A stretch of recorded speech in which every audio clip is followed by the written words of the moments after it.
गोकुळच्या वतीनं पन्हाळा तालुक्यातील कसबा ठाणे इथं पन्हाळा गगनबावडा इथल्या दूध संस्थांचे पदाधिकारी आणि सचिवांचा मेळावा घेण्यात आला। या मेळाव्यात शासनानं गायीच्या दुधाला प्रति लिटर 5 रुपये अनुदानाचा लाभ घेण्यासाठी घातलेल्या जाचक अटी रद्द कराव्यात अशी मागणी करण्यात आली आहे। पशुसंवर्धन आणि दुग्धविकास मंत्री राधाकृष्ण विखे पाटील यांनी गायीच्या दुधाला प्रति लिटर 5 रुपये अनुदान देण्याची घोषणा केली आहे। 1 जानेवारी ते 29 फेब्रुवारी या दरम्यान सहकारी दूध संघाला शासकीय अनुदान मिळणार आहे।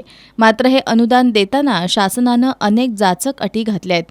या पार्श्वभूमीवर गोकुळच्या वतीनं पन्हाळा तालुक्यातील कसबा ठाणे इथं पन्हाळा गगनबावडा इथल्या दूध संस्थांचे पदाधिकारी आणि सचिवांचा मेळावा घेण्यात आला। यावेळी बोलताना गोकुळचे अध्यक्ष अरुणकुमार डोंगळे यांनी जाचक अटींमुळे अनुदानाच्या लाभापासून बहुतांश दूध उत्पादक सभासद वंचित राहणार असल्याचं सांगितलं। उत्पादकांना याचा मोठा आर्थिक फटका बसणार असल्यानं शासनानं या जाचक अटी रद्द कराव्यात अशी मागणी त्यांनी केली। गोकुळचे संचालक बयाजी शेळके आणि अमरसिंह पाटील यांनीही या जाचक अटी रद्द करण्याची मागणी केली। मेळाव्याला गोकुळचे संचालक अजित नरके, संकलन व्यवस्थापन शरद तुर्भेकर, उदय मुगले, सचिव संघटनेचे तालुका प्रतिनिधी दत्तात्रय पाटील, धनंजय यादव, नामदेव पाटील यांच्यासह पन्हाळा आणि गगनबावडा तालुक्यातील दूध संस्थांचे प्रतिनिधी सचिव उपस्थित होते।